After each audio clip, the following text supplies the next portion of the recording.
আমরা এখন সাঁকো পার হব। আর এই সাঁকোটা হচ্ছে কি চতুর্ভুজ, মানে হচ্ছে কি সোজা গিয়ে তারপর হচ্ছে কি ডাইনে, এবং ডাইনে গিয়ে হচ্ছে কি আবারে সোজা।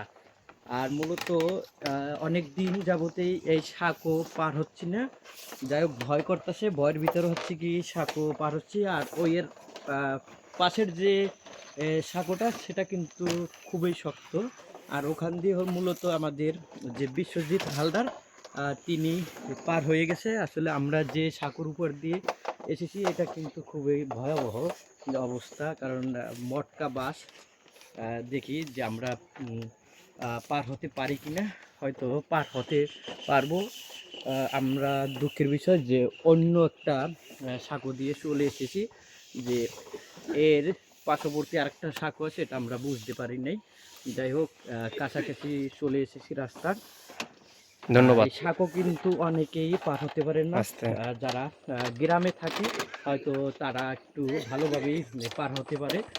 আর এখানে মূলত সনেট একটু দেখা যে এখানে সে ধরনই নাই।